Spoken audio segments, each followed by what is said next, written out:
So I wanted to welcome everybody that's just coming in as we see people popping on, everybody watching on Facebook and LinkedIn.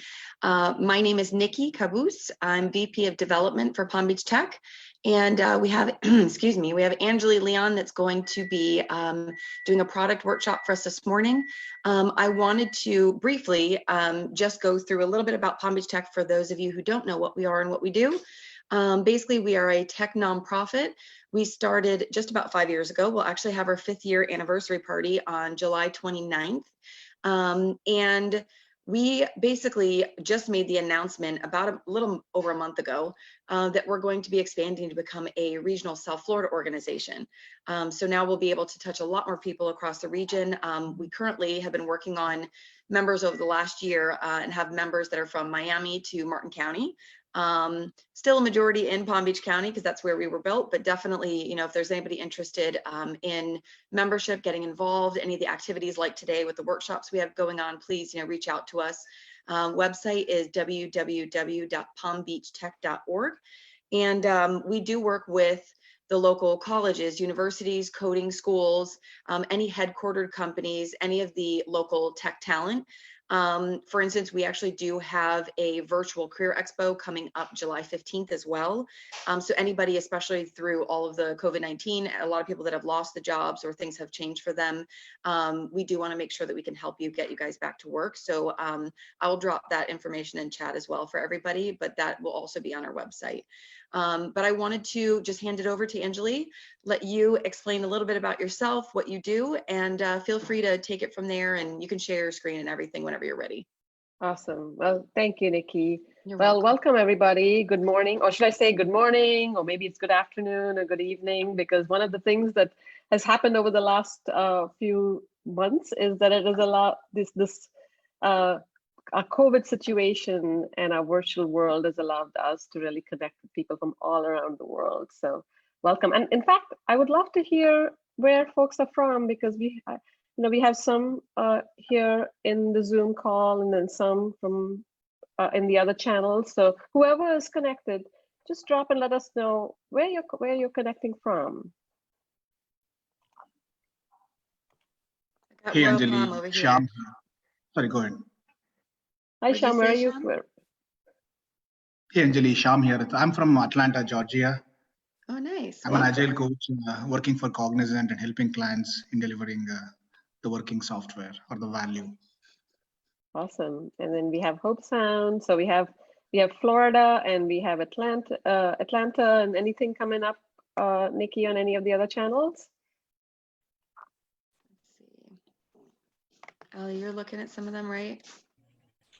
Nobody said anything, but we got a couple good mornings. All right.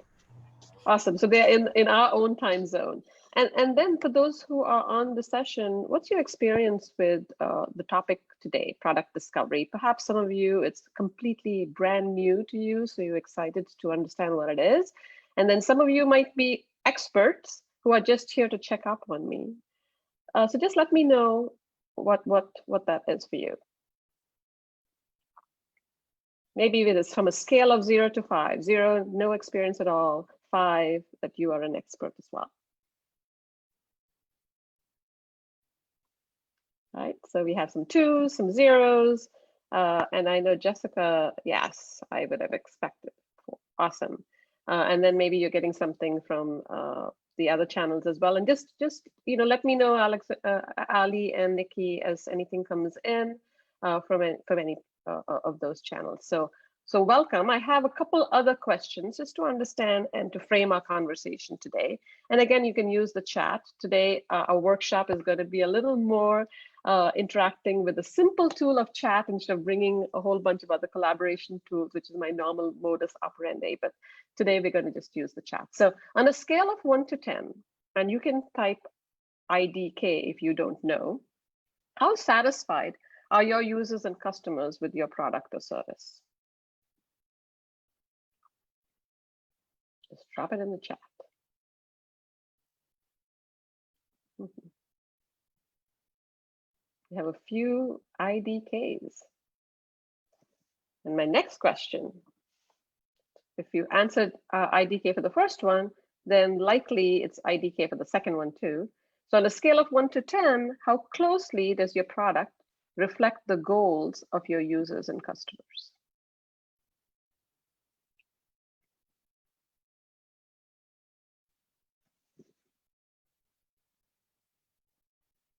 And again, I'm seeing the same thing. And last question, do you know what percentage of features of your product or service are rarely or never used? What percentage of features of your product or service are rarely or never used? Oh, greater than 60%.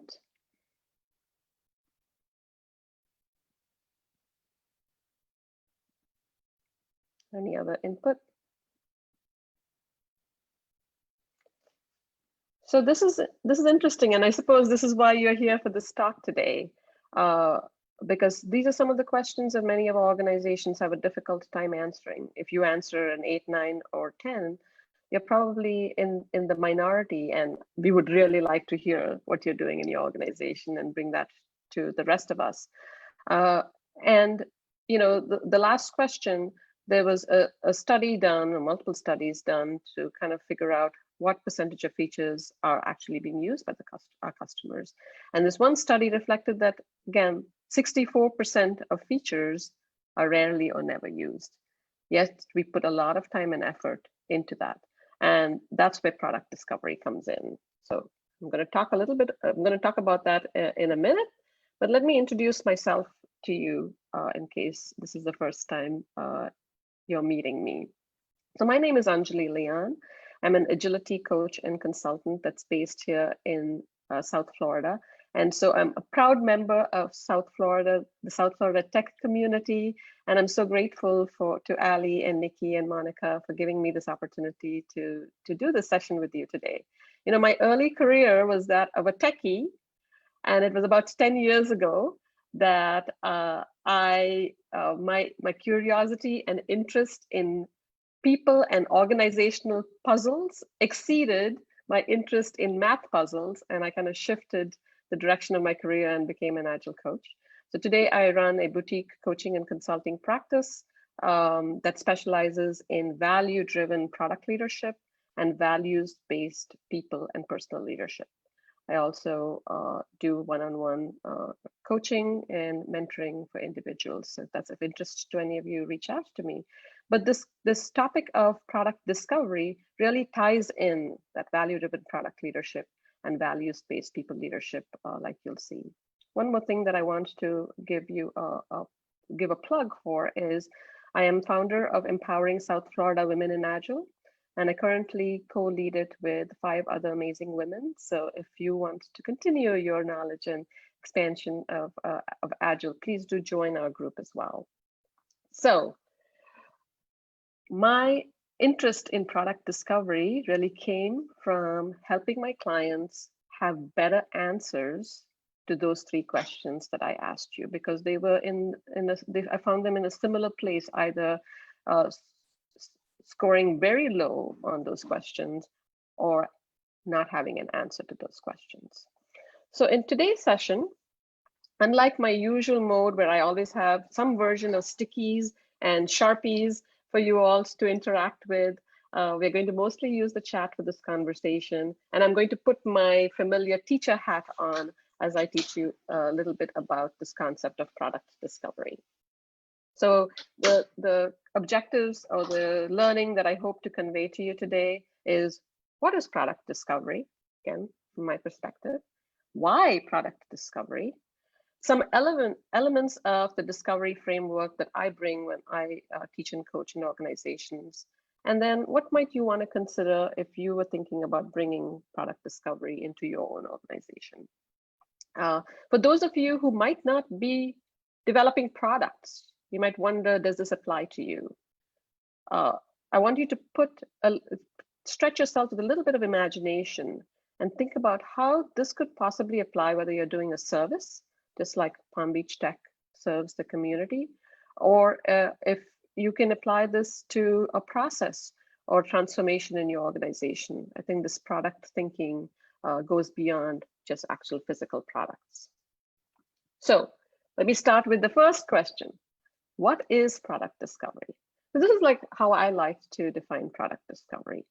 A thoughtful, disciplined, and creative approach for the right set of people to engage in making sure that the product or service we are creating is focused on the right things. And by the right things, I mean a great experience for our users and customers that is also aligned to our business vision and strategy. So it's a very complicated sentence.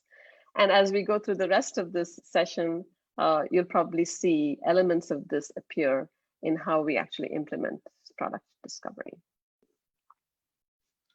So you might be asking, especially if you're an Agilist, why should an Agilist care about product discovery? Isn't that what Agile is all about? Shouldn't Agile cover all of this, making sure that we are creating good outcomes for our users and customers and a great experience?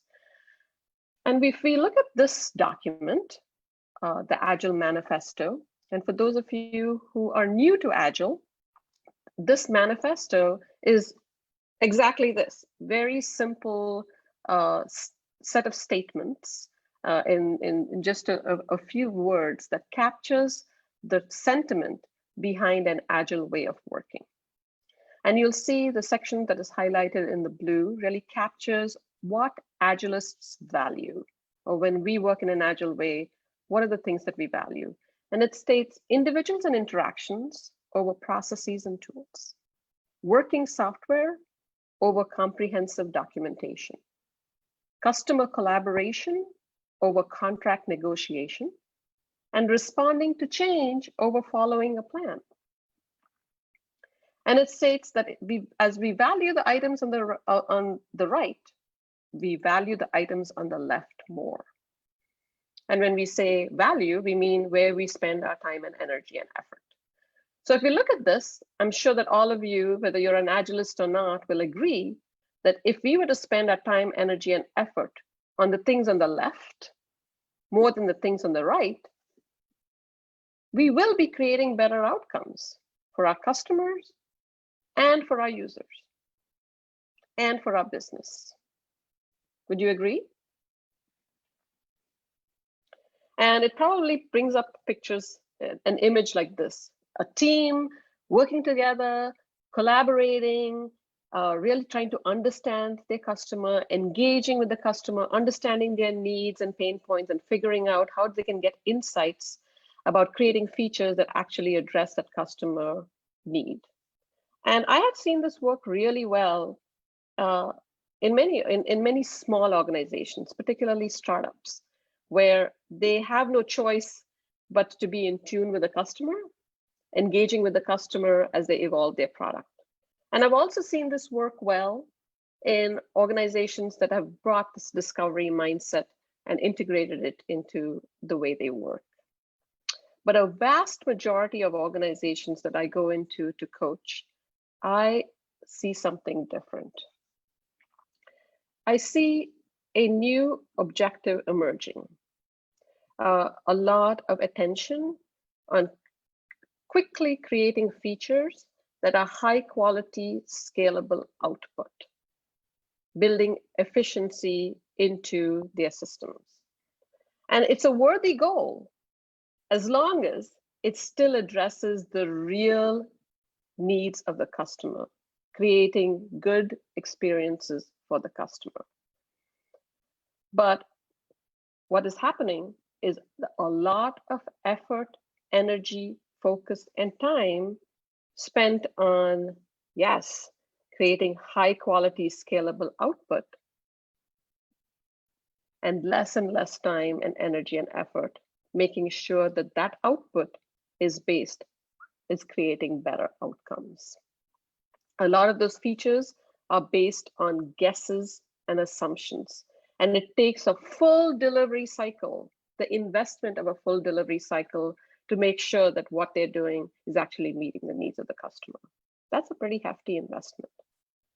So in short, lots of investment in making sure we are building the right thing, the thing right, and not enough of an investment in making sure that we're building the right thing. You know, there's a quote from Peter Drucker that says this very eloquently. It says, "There is nothing quite so useless as doing with great efficiency that which should not be done at all." And so how do we create better outcomes while also meeting the needs of this high quality scalable output? You know, it requires us to truly understand the needs of the customer and a steady investment of time and energy to make sure that we are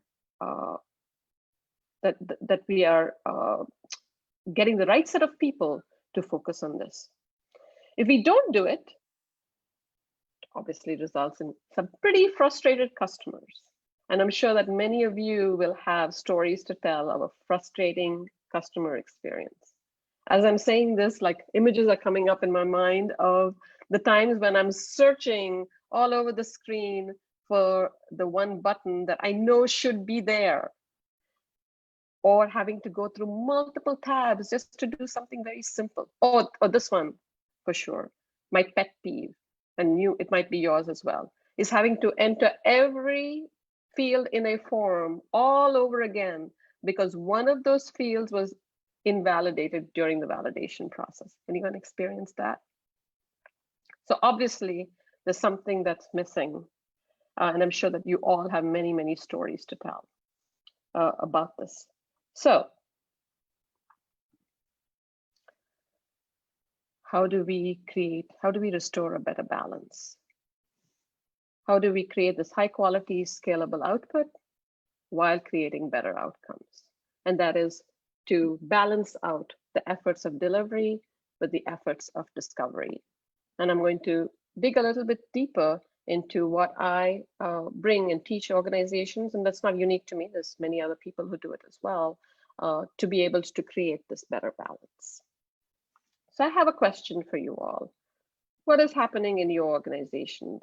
Where is your organization investing their time, energy, and effort? And you can just put it in the chat. Is it outputs? Is it outcomes? Is it both? Or is it neither?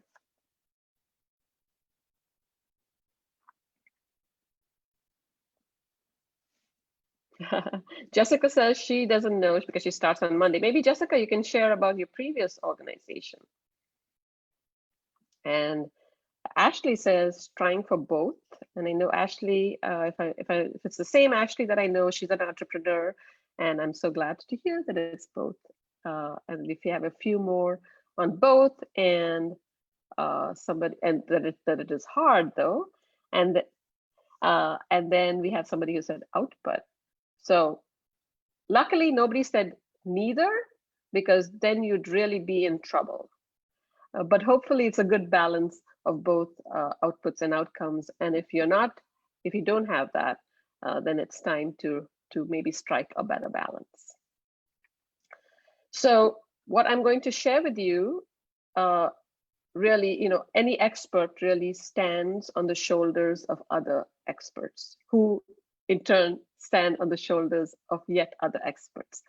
And the people who influence the product discovery work that I do are in this slide right here: Teresa Torres, Melissa Perry, Jeff Patton, Jake Knapp, and Dave Landis. All of them have amazing blogs and books that you can explore further even after the session if you're curious. And another person who really influenced the product discovery work that I do is a client of mine, Stephanie Allen. She's a VP of product company that I coached at. And like you'll see, which is typical for me, which is co-creating a framework with the client. And so at Stephanie's organization, we brought in product discovery at a pretty large scale, where they also had a Scrum and SAFe implementation. And we really co-created that process, and it evolved my own process and approach to product discovery. So what I'm going to share with you is not necessarily a framework that you can take and install in your company. It's not what I recommend at all. Like any process, For a process to stick, it needs to be context dependent.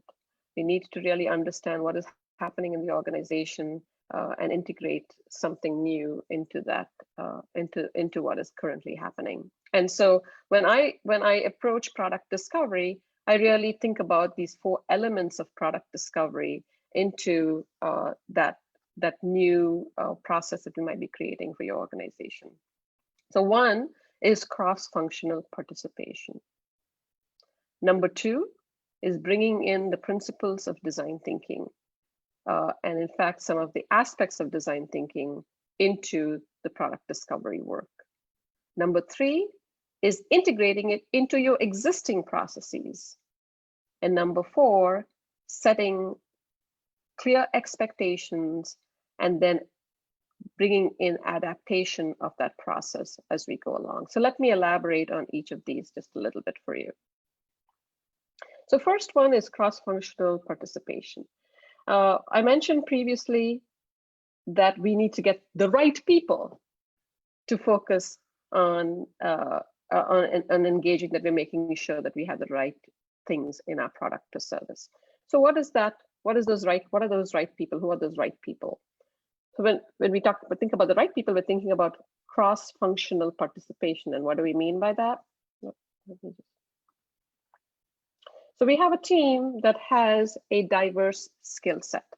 And the skill set that we're looking for is in order to be able to create, to propose viable, meaningful solutions that address customer needs to the delivery team that's going to put it into the final product. Who the participants are will depend on the product that you're creating or the service that you're creating or what it is that you're doing. At a minimum, we need somebody who's representing the product. And typically in an organization, it might be a product manager or a product owner. And then you have somebody who's an expert at user experience, because we're really thinking about it from a user customer-centric perspective. The rest of the participants on this team will depend on what the team is doing. So if it is a technology discovery, then it might be developers or testers on this team. If it's a marketing team, that they might be people who engage in the various marketing functions. What we're looking for here is to come up with, to truly understand the needs of the customers, to generate some viable solutions. And when we talk about viable, we're thinking about solutions that are usable and useful. So we need a customer perspective there. Solutions that are desirable, that the customer will actually be willing to pay for, and the organization wants to invest in. And number 3, feasible, that our organization and our delivery teams are actually capable of delivering on this solution. So we want the intersection of all of those 3 things, and this cross-functional representation allows us to have that. Now, if you're a really small organization, then maybe your discovery efforts can stay here, and as this group speaks to customers. But as the organization gets larger, you probably know that there are many other internal stakeholders that have input and insights into in the customer experience that you could benefit from. And so a typical discovery effort can identify who those extended team members might be in the rest of the organization, some specific people who know that they're also part of this discovery effort. And you might have representation from the business, you might have representation from analytics, you might have representation from legal, finance, marketing, support. All of these people have insights into the needs of the customer. They might be able to even validate some of those solutions for you. And a core team would engage with this extended team members as needed throughout the discovery process. Number 2 is bringing the principles of design thinking in. And this is where we bring the customer back to the center of the conversation. So design thinking is customer centric. All of the elements of design thinking really focus on understanding the needs of the customer, understanding the pain points of the customer, uncovering unmet needs of the customer so that we might be able to incorporate that into our product or service. So that's the first principle that we would apply to any design thinking process, make it customer centric. Number 2 is to challenge assumptions. So a lot of the features that end up in our products and services are based on guesses and assumptions that are not even validated. And so we're making a huge investment in creating a quality scalable output based on assumptions that have not been validated. So with design thinking, if there's an assumption that you're making that's risky, that cannot be validated with data or previous experience, we want to be able to create cheap experiments and get feedback to validate those assumptions. 3 is value diverse perspectives. And you can see that from just how a discovery, the discovery participant group is configured, that we have a diverse set of people coming into the mix. Explore multiple solutions. So with design thinking, we want to expand our thinking. We want to think about, go beyond the obvious to uncover what else might be possible, so that the solution or the solutions that we might want to bring into our product or service are wow solutions that can really delight the customer and maybe even uncover an unmet need that will become the true value proposition for your product or service. And last is base decisions on actual feedback, qualitative and quantitative feedback that you get from talking to real customers and real users. So whatever you do with discovery, it's about bringing these principles into the mix. So here's an example of discovery that we did at the client that I was just talking about, and you'll see that this is really built on the 5-step of the design thinking framework of empathize, define, ideate, prototype, and test, and it lays on that foundation. And this particular discovery process had a stage for understanding, and not just understanding the needs of the users, but understanding the needs of the business and internal stakeholders and the existing functionality. So that phase really helps understand, to define the problem and define the opportunity. After that, we go into the ideation stage, where the discovery team, perhaps even collaborating with internal stakeholders and customers, perhaps, to ideate on all kinds of potential solutions, and then pick the things that seem to be promising, but are based on assumptions, to do some quick prototyping and testing to validate whether that will actually work. And the whole goal here is to identify those things that might not work before we put the whole investment of putting it into our product. So some of these things, as a result of this process, might be shelved or thrown in the trash. And those things that are validated actually make its way into the product backlog. This process not only helps you define what should go and what should not go into your product, but might uncover new things, new ideas that you might want to experiment with. So number 3 of the elements of the product discovery that I propose is integrating it into your existing process. We have, going into organizations, we have enough process. We don't need to add something new or say use this or this and just frustrate everybody. So with product discovery, think about what is working in your organization with your current process, and bring those first 2 elements of cross-functional participation and the principles of design thinking to integrate it into your existing process. So here's an example of perhaps a company, an organization that might be using Scrum, or a team that might be using Scrum. And the discovery process can feed into the backlog of a Scrum team. And this can happen in various ways. It might feed into multiple iterations or multiple sprints of a Scrum team, or you might constantly be feeding into the product backlog of a Scrum team. So for example, if you're using the SAFe framework, you might think about discovery in one PI that feeds into the sprint cycles of the subsequent PI. Or you might be in a continuous discovery mode where you're constantly just one step ahead of the Scrum delivery teams, uncovering new things and feeding it into the subsequent product backlog of the Scrum team. If you're not using Agile, you're using Waterfall, think about ways in which you might be able to integrate this kind of thinking into your existing process. This works even at the portfolio level. If you think about what needs to go into your planning cycle. And number 4, what I mentioned was setting clear expectations and continuous adaptation. So one thing about discovery, it can be a very open-ended process and unconstrained, and might lead to a lot of frustration.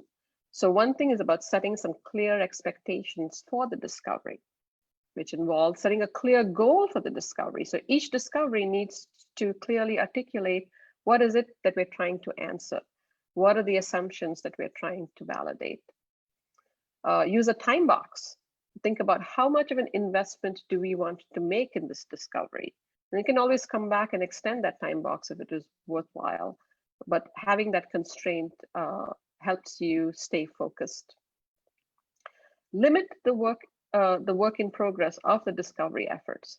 So if there's an organization that has multiple discoveries happening at the same time, imagine that when you're engaging with that extended team or with a set of customers, it might be the same people that you're tapping into over and over again.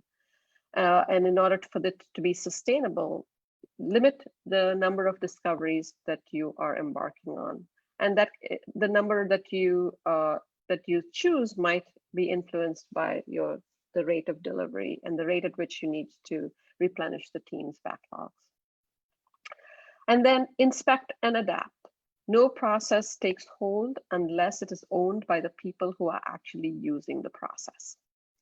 And so regular retrospectives, regular inspection of what is working and what's not working, and making adjustments so that it actually works for the people that are using it is the last aspect of this step 4. So bringing all of these things together, you can see it's not a very structured framework. It really needs to, you take these principles, you take these elements, and you make it your own within your context. And in doing so, we are able to strike that balance of building the thing right and building the right thing. So I would love to engage anybody who's willing to jump in here about what are you doing in your organization to make sure that you are investing in building the right thing.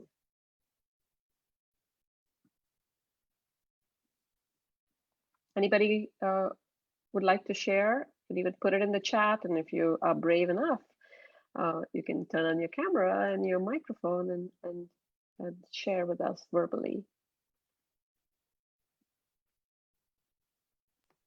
Anjali, I know for us, we've just been trying to ask more questions, and we've been using surveys more and that type of thing, just because for us, just with the, I guess, wide arena that we cover in the area, so many different types of people across, such a large geographical, it is hard to do one-on-one talks and things like that. So which we do as well, but we've just been trying to use surveys and chat questions and things like that more. Yeah, and definitely that helps, and you can get a whole collection of data to be able to make decisions. But then you also talk to us like this and get lots of insights about our needs through these forums. Anybody else wants to share about what your organization is doing to make this investment?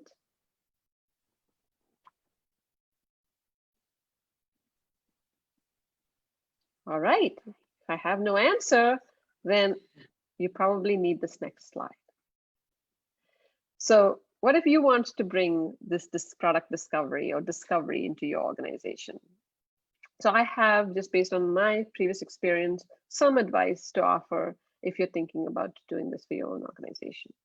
Number 1 is get an internal sponsor, somebody high up in the organization who believes in this discovery effort. it makes a big difference. Now, if you're listening and you are one of those people that might potentially be an internal sponsor, go ahead and be it. But if you are a consultant like myself, or maybe you're a product manager who really believes in discovery and just needs the buy-in from the rest of the organization, try to get an internal sponsor.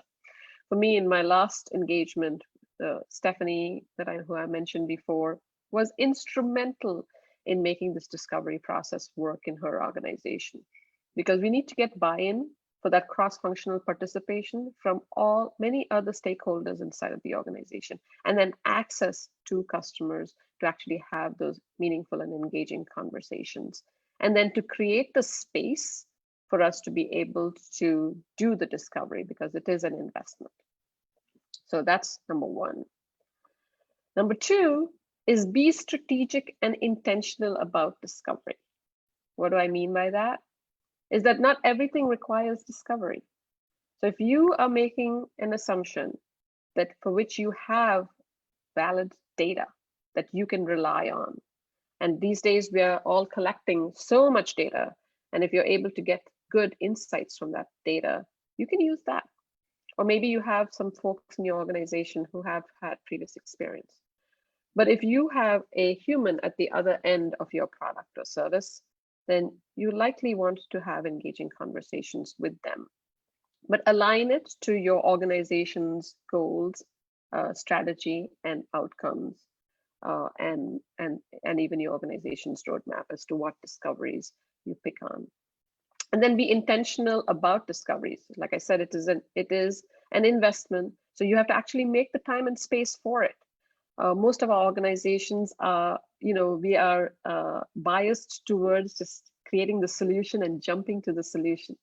And discovery requires us to sit in the problem space for a little bit longer and really spend time understanding that problem. And so we have to be much more intentional about discovery. The third one here is make it safe to fail.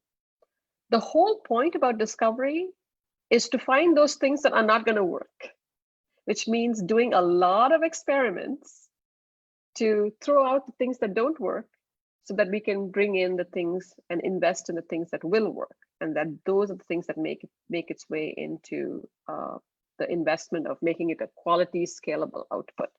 And so we have to make it safe for these teams to experiment, and many of those experiments will fail, and that's okay. The next thing is to involve the customer in the process of co-creation. So imagine if you actually were able to speak to your customer, invite your customer, engage your customer in defining the product. How likely is it going to be for you to actually get the right outcomes in your product? Probably a lot higher than if you didn't. So if there's some way to involve your customer, whether it is customer interviews, whether it is shadowing a customer to just see what they're doing, getting their input to validate some options for solutions that you might have come up with, and if you can, actually bringing them into some of your ideation sessions to think about contributing to options for solutions as well. Invest in the right tools and training. This can make all of the difference in building some efficiencies in the discovery process and making it an engaging effort for the participants and the customers and the stakeholders. The right tools, particularly in our virtual environment where sometimes collaboration can be a little bit difficult, bringing in those electronic tools to support that is huge. But in addition to that, we might want tools where we're easily able to interview customers, we're able to actually archive and store the information that we're collecting and generate insights from those.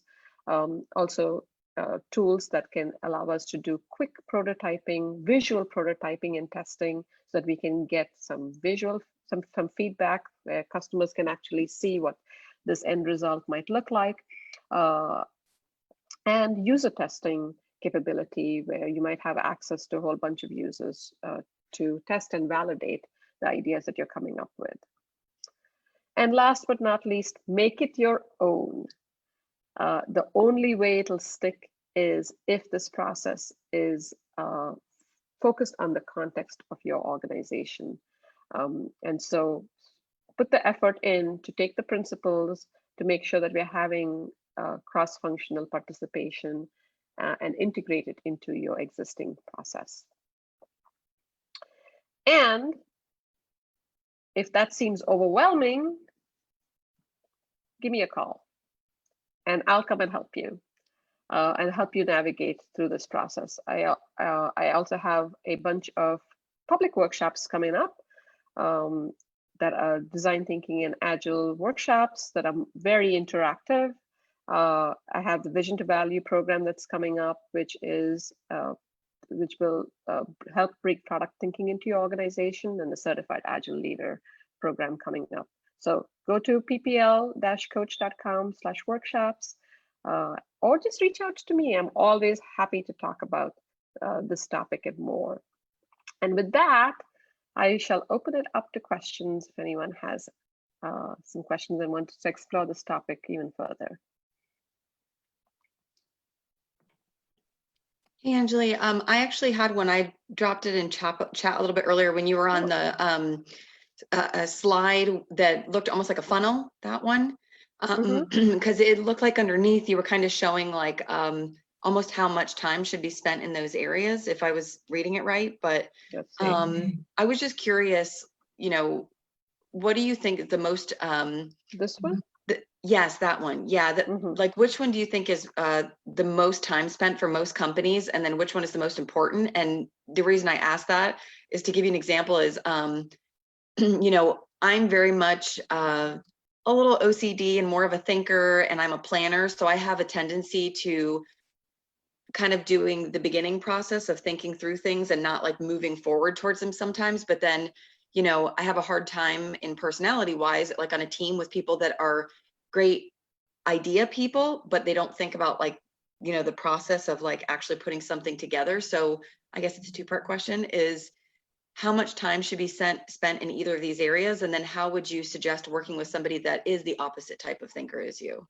Okay, so let's take the first one. So one of the things that are natural bias in especially technology organizations is to jump to solutions. So we just go to define and then we go to develop the stuff on the other end. So the first thing is even just making the time and space for this whole series of steps to happen, to understand the problem, to ideate and to validate.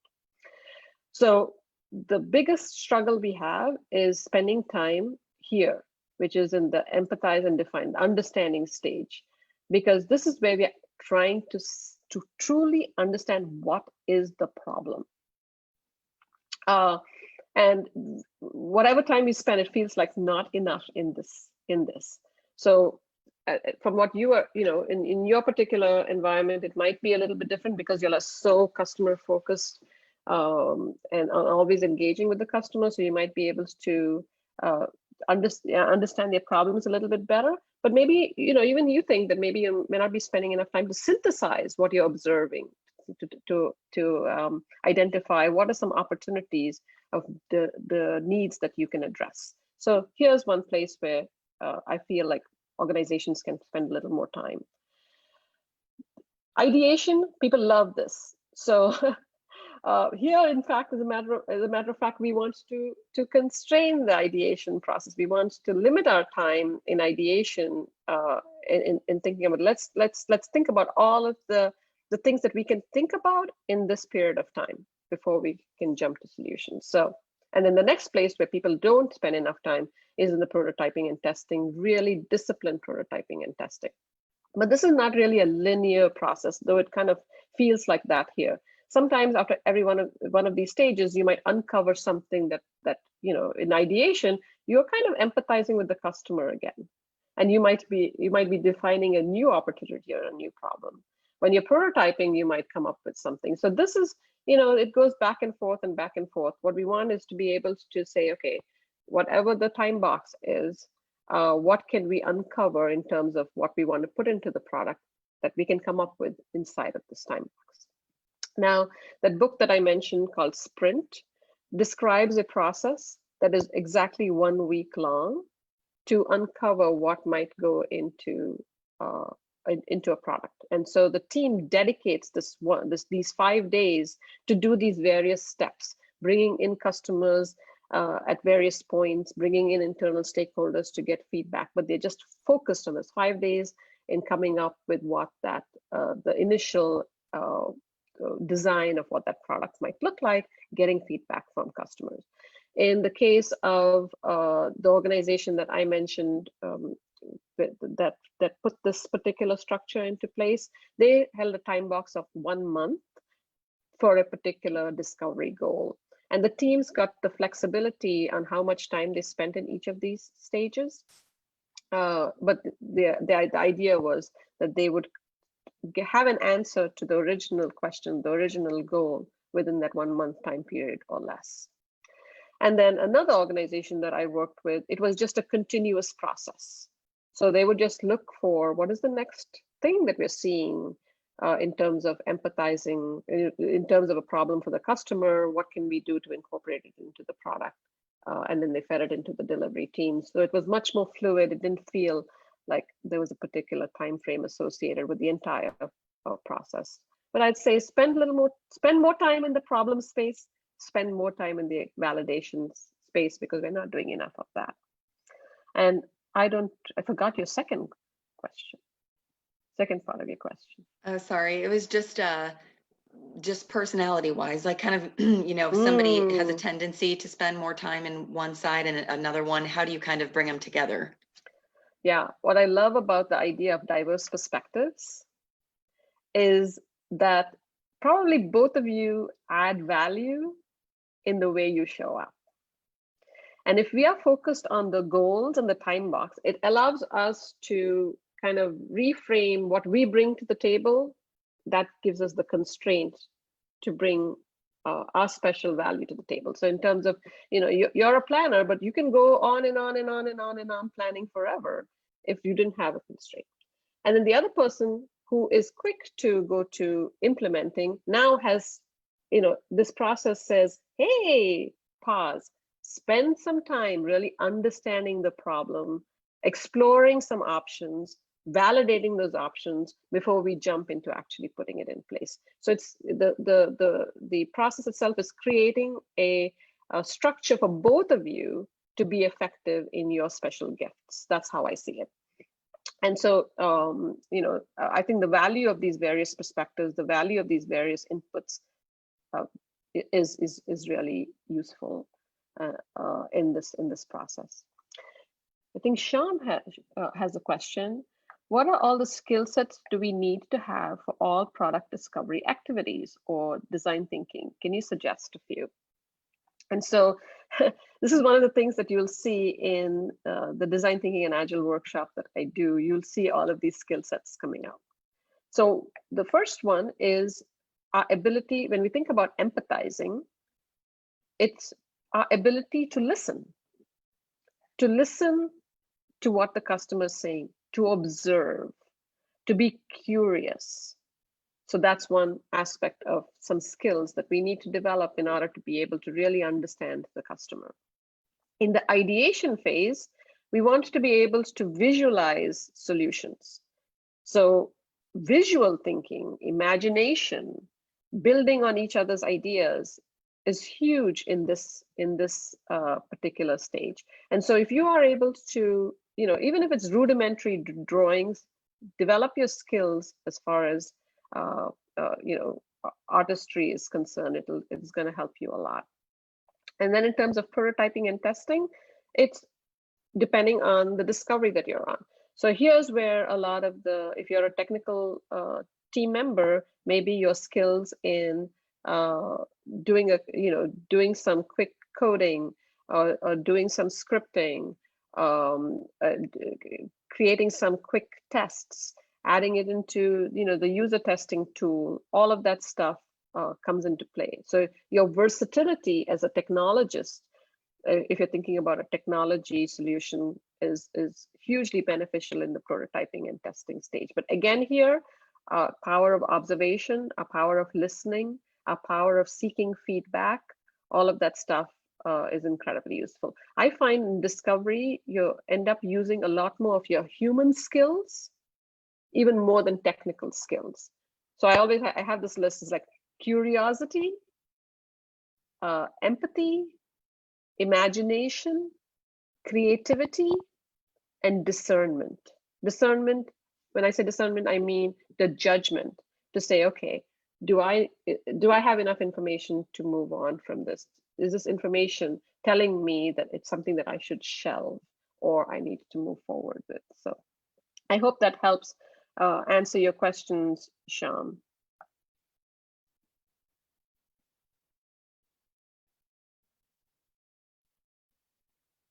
That helps. Okay, good. Anything else?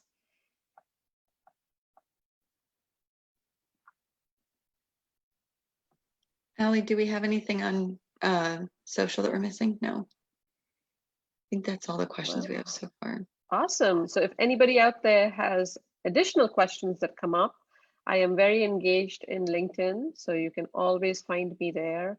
And I tried to stay in touch on Twitter and more recently on Instagram, though that's kind of a new platform for me. So feel free to reach out. I'm always happy to talk about this, or join us at a South Florida Women in Agile meetup or at a future South Florida Tech event. And thank you for your attention and for participating in today's session. Thank you, Anjali, and thank you everybody for joining us. We will be doing a follow-up email. So if anybody, I don't know, Anjali, if you have anything that you want to send, but we can include that, and we'll make sure to put links in there towards like future workshops and all of that. And Anjali, some of your like social tags, I did drop some of them in chat for people that are in here as well, including the women's group in Agile. So yeah, if anybody's got any questions, I'll make sure to put my contact information and Anjali as well in that email. Great. Thank you very much. Thank you, Allie. Thank you, Nikki. Oh, of course. Thank you. I appreciate it. Does anybody have anything else, last minute comments or anything that they want to say? I want to give you guys a chance to. No, everybody's good. All right. Well, thank you guys for joining. And I think that's it. So we're right on time. So perfect timing. Thanks, Anjali. You're welcome. All righty. We'll see you guys later. All right. Bye. Thank you.